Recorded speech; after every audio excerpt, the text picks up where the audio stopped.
Bonjour, moi c'est Stéphane, et parfois il m'arrive de me poser des questions dont la réponse n'est vraiment pas évidente. Et en allant chercher mon pain ce matin, je me suis demandé à quoi pouvait bien servir l'argent.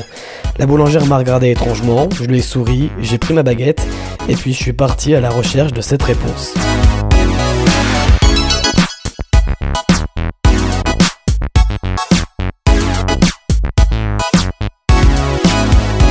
Reprenons d'abord les bases et jetons un œil dans un bon vieux dictionnaire. Quand on cherche la définition du mot argent, on tombe sur ça.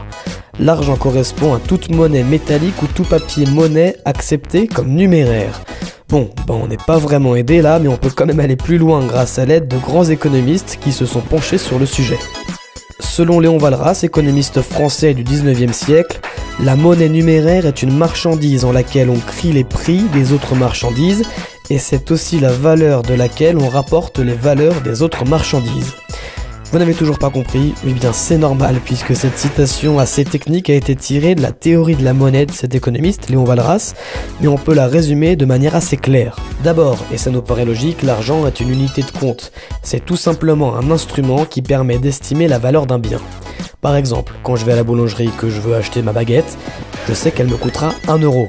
Le rôle de l'argent est donc d'exprimer la valeur de tel ou tel bien. Deuxième fonction de l'argent, un intermédiaire des échanges. C'est un instrument d'échange qui permet d'effectuer un paiement. À la boulangerie, je sais que ma baguette coûte 1 euro, comme on vient de le voir, mais avec cette pièce, je peux me l'offrir et en échange d'1 euro, je me retrouve avec du pain. Pour faire court et simple, l'argent permet d'effectuer un achat. Enfin, la dernière fonction économique de l'argent, c'est la réserve de valeur. L'argent peut être conservé avant d'être échangé contre un autre produit. Si aujourd'hui j'ai 1 euro et que je décide d'acheter la baguette dans 5 ans, je peux soit garder cet euro, soit l'épargner. Je pourrais l'utiliser quand j'aurai envie d'acheter la baguette, à condition que le prix de la baguette n'augmente pas, évidemment. Bon, on récapitule. Économiquement, l'argent a 3 grandes fonctions.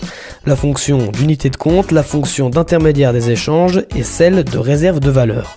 Mais l'argent a aussi un rôle social et on distingue 3 grandes fonctions sociales de l'argent. La première, la sécurité. Avoir de l'argent est rassurant et permet de répondre à des fonctions de base comme manger, se loger et à plus large échelle se cultiver.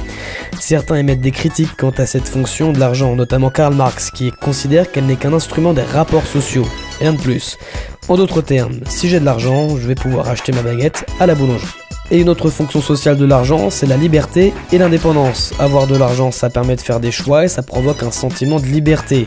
Le philosophe Jean-Jacques Rousseau a d'ailleurs écrit « L'argent qu'on possède est l'instrument de la liberté, celui qu'on pourchasse est celui de la servitude ».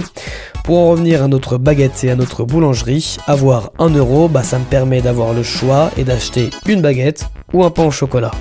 Et enfin, la dernière fonction sociale de l'argent, c'est le pouvoir. L'argent peut montrer le statut social ou l'appartenance à un groupe, et il peut aussi créer de la violence.